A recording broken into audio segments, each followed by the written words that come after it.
This is a lot more than you thought you'd get.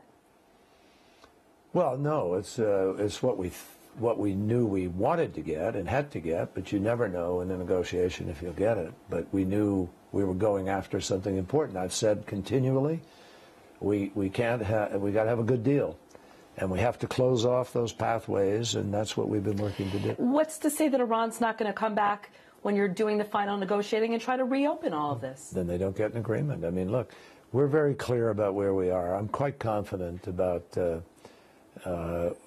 the parameters as they have been articulated.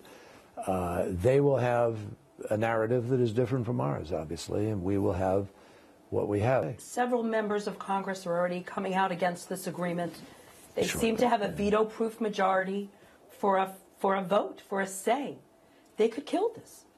No, I don't believe so. And I think on close inspection, I don't believe that will happen. That would be very irresponsible to make politics trump facts and science and the realities of what is possible here. And it would be particularly irresponsible to do it when you have 6 nations, the P5 plus 1, permanent members of the Security Council, plus Germany, China and Russia, which don't have always every day common interests with us in everything, but they are absolutely dedicated to the enforcement of this.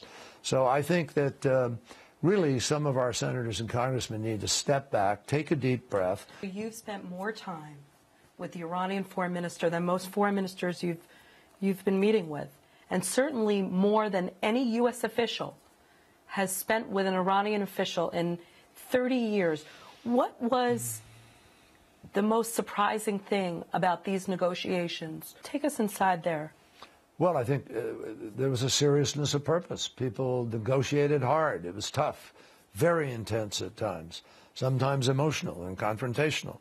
It was a very intensive process, but because the stakes are very high and because there is a long history of not talking to each other. For 35 years, we haven't talked with the Iranians directly like this.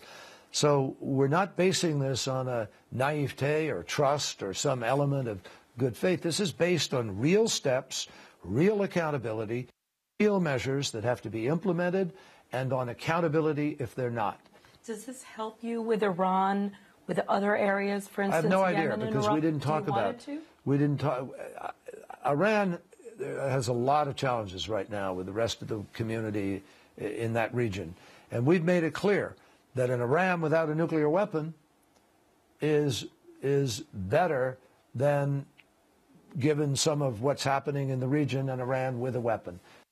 We have been focused on trying to deal with the nuclear issue, and we will continue, as I made very clear tonight, as the President has made clear, to be focused on the other issue of what Iran is doing within the region.